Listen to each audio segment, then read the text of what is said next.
So hi friends, welcome back to my new video. And आज हम पढ़ेंगे the government of India act 1935 के बारे में। ठीक है। साइमन कमीशन की रिपोर्ट आई जब 1930 में, formed the basis for the government of India act. ठीक है। इसके बेसिस पे फिर गवर्नमेंट ऑफ इंडिया एक्ट 1935 बना। ठीक है। उसके बाद क्या हुआ, the act introduce provincial autonomy. तो इन्होंने प्रोविंसेस को बोल दिया इस एक्ट में कि प्रोविंसेस जो हैं वो अपने लॉज खुद बनाएंगी और खुद ही लागू करेंगी। ठीक है। उसके बाद abolish dyarchy in the provinces. इन्होंने जो डायरकी लाई थी कि एक रिज़र्व और ट्रांसफ़र सब्जेक्ट लाए थे इन्होंने, कि रिज़र्व इन्होंने रखा था अपने पास, पुलिस, फाइनेंस और जो भी मेन मेन चीज़ें थी वो अपने पास ही रख ली थी, और हमें दे दिया था, मतलब लोकल्स को संभालने को, इंडियन जो थे थोड़े बहुत काम कर रहे थे उनको दे दिया था हेल्थ केयर, एजुकेशन की, जिससे हमें कोई फ़ायदा ही नहीं था। ठीक है। तो वो इनको दे दिया था। तो डायरकी का सिस्टम इन्होंने अबॉलिश कर दिया। Made ministers responsible to the legislative and federation at the centre. तो इन्होंने मिनिस्टर्स को रिस्पॉन्सिबल बना दिया कि फेडरेशन जो है एट द सेंटर, और लेजिस्लेशन, लॉ मेकिंग, और फेडरेशन जो है कि कौन सी मिनिस्ट्री क्या काम करेगी, कौन सा आदमी किस मिनिस्ट्री को संभालेगा, वो इन्होंने सेंटर का मिनिस्टर्स को ही दे दिया। ठीक है। The act of 1935 was unanimously rejected by the Congress. इसको कांग्रेस ने कर दिया reject. Act of 1935 was rejected by Congress. Regarding the Government of India Act 1935, Jawaharlal Nehru remarked it was new charter of slavery. Although the Congress opposed the act, yet it contested the elections when the constitution was introduced on 1st April 1937 and formed ministries, first in 6 provinces and then another. तो हुआ क्या कि फिर उसके बाद कांग्रेस ने इसको, कांग्रेस को ये पसंद नहीं आया, उन्होंने रिजेक्ट कर दिया इसको। ठीक है। जवाहरलाल नेहरू ने कहा कि ये एक इन्होंने नया रिटर्न इंस्ट्रूमेंट ले आए हैं स्लेवरी का, हमें फिर से स्लेव बनाएंगे। ठीक है। उसके बाद लेकिन फिर भी इलेक्शंस हुई, और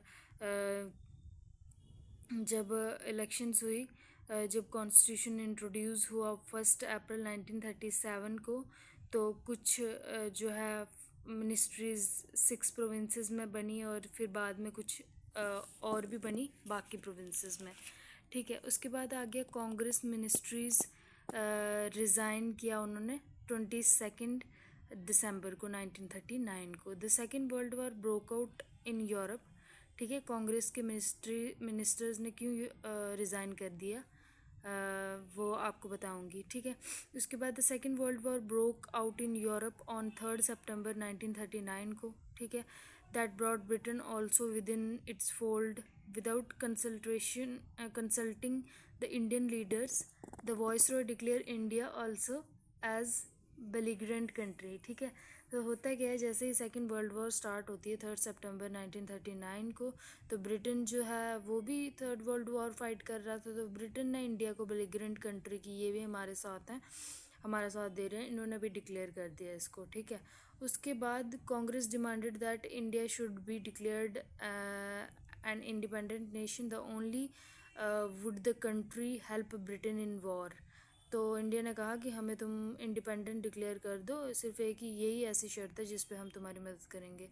तो voice Roy in his reply dated 17 October 1939 rejected the Congress demand as impracticable. The Congress condemned the Viceroy reply and Congress ministers everywhere resigned on 22 December 1939।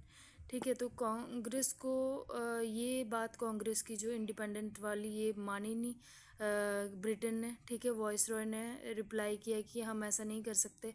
तो फिर कांग्रेस जो है उनके सारे लीडर्स ने रिज़ाइन कर दिया 22 दिसंबर 1939 को। जिन्ना ने ये बोला कि जिन्ना डेजिग्नेटिंग द डे जिस दिन कांग्रेस के लीडर्स ने किया रिज़ाइन, तो उन्होंने बोला कि द डे ऑफ डिलीवरेंस है ये कांग्रेस के लिए, कि ये फ्री हो गए हैं मतलब।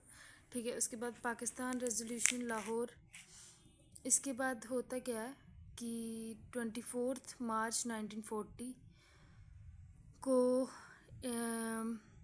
it was in 1930 that Iqbal suggested the union of frontier provinces जो थी Baluchistan, Sindh, Kashmir and Muslim states within the federation जो आ रही थी, ठीक है। Chaudhry Rahmat Ali invented the term suggested the union of the frontier provinces Baluchistan, Sindh, Kashmir as Muslim states within the federation। Chaudhry Rahmat Ali ने invent किया कि टर्म पाकिस्तान, लेटर पाकिस्तान बन गया वो 1935 में। Lahore session of Muslim League was held on 24 March 1940, 24 March 1940 Pakistan resolution was passed and federal scheme was rejected and envisaged in the government of India act 1935, ठीक है। तो अब क्या हुआ कि लाहौर सेशन में मुस्लिम लीग के 24 मार्च 1940 को जो आया, ठीक है, पाकिस्तान रेजोल्यूशन पास किया इन्होंने, ठीक है, कि पाकिस्तान रेजोल्यूशन पास कर दिया कि अब पाकिस्तान है हमारा, ठीक है। And federal scheme was rejected, federal scheme को रिजेक्ट कर दिया इन्होंने, ठीक है। And envisaged in the government of India act 1935, और वो फिर जो कि मतलब दिया गया था गवर्नमेंट ऑफ इंडिया एक्ट 1935 में, फेडरल वाला कंसेप्ट, ठीक है। अगस्त ऑफर आया इनको लॉर्ड लिंगलिथ गोव से 8 अगस्त 1940 को, ठीक है। On this day viceroy Linlithgow came out with certain proposals known as August Offer, declaring that the goal of British government was to establish dominion status in India. It accepted that the framing of constitution would be given to the views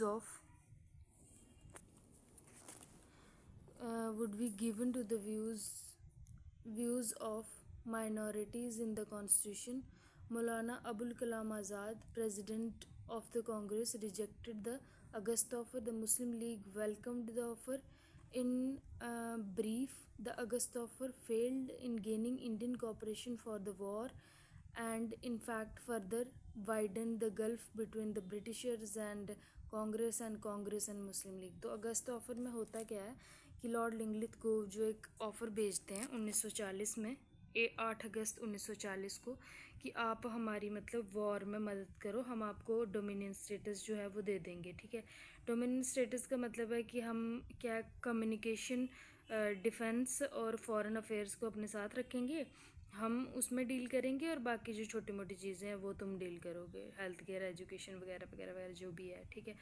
लेकिन जो उस time के कांग्रेस के president थे मौलाना अबुल कलाम आज़ाद, उन्होंने जो है मना कर दिया ये सब के लिए, ठीक है। और उसके बाद लेकिन जो हमारी थी मुस्लिम लीग, उन्होंने कहा कि ठीक है, उन्होंने अपना लिया इसको, लेकिन अगस्त ऑफर को जो है ये भी फेल हो गया, और इसकी वजह से ब्रिटिशर्स के बीच में और ब्रिटिशर्स और मुस्लिम लीग के कांग्रेस के साथ गल्फ और भी मतलब दूरियां और भी ज़्यादा बढ़ती गई, ठीक है। उसके बाद आ गया हमारा इंडिविजुअल सिविल डिसोबीडेंस सत्याग्रह, अक्टूबर 1940 और से लेके दिसंबर 1941 तक, अक्टूबर 1940 से लेके दिसंबर 1941 तक। क्या है, Congress working committee decided to individually fight disobedience on 17 October 1940। Vinoba Bhave were the first satyagrahi, followed soon by many more including Nehru, Patel, but the movement created little enthusiasm and Mahatma Gandhi suspended it. तो अब इंडिविजुअल सत्याग्रह हमारा स्टार्ट हुआ 1940 से लेकर 1941 तक, ठीक है। विनोबा भावे पहले आदमी थे जिन्होंने मतलब इंडिविजुअल सत्याग्रह स्टार्ट किया, ठीक है। उसके बाद नेहरू जी थे, इसमें पटेल जी से वल्लभ भाई पटेल जी, महात्मा गांधी थे, लेकिन इसमें इतना एंथुजियाज्म नहीं दिखाया इन्होंने, इसलिए गांधी जी ने इसको सस्पेंड कर दिया, ठीक है। उसके बाद आया हमारा क्रिप्स मिशन 1942, ठीक है, फिर से भेजा स्टैफोर्ड क्रिप्स ने, ठीक है, कि भाई हमारी मदद करो, ठीक है। Dominion status grant after the war, इन्होंने बोला भैया आपको दे देंगे हम डोमिनियन स्टेटस कि आफ्टर द वॉर दे देंगे, लेकिन इंडियंस तो लेने को तैयार ही नहीं थे, उन्होंने तो पहले ही बोल दिया था। उसके बाद कॉन्स्टिट्यूशन मेकिंग बॉडी जो होगी to be elected by the provincial assemblies and nominated members जो है प्रिंस जो भेजेगा प्रिंसली स्टेट से कि भाई कॉन्स्टिट्यूशन तुम लोग ही बनाओ, प्रोविंशियल असेंबलीज़ के बंदे और प्रिंस जो प्रिंसली स्टेट से बंदे भेजेंगे इलेक्ट करके, वो तुम लोग ही बनाओगे। ये भी बात इन्होंने बोली। Individual princes could sign provinces है, ये प्रिंसेस नहीं है। Provinces could sign a separate agreement at with the British. और इंडिविजुअल जो प्रोविंसेस हैं जो किसी कोई कॉन्स्टिट्यूशन को नहीं अपनाना चाहते, वो कोई एग्रीमेंट साइन कर सकते हैं ब्रिटिश प्रोविंसेस के साथ, तो उनके लिए अलग से बनाया जाएगा, ठीक है। British would however control the defence war period, defence for war period, control the defence for the war period. तो ब्रिटिश जो है आपके डिफेंस को भी सिर्फ वॉर पीरियड में ही जो है कंट्रोल करेगा, ठीक है। The British government undertook to accept and implement the constitution in two conditions.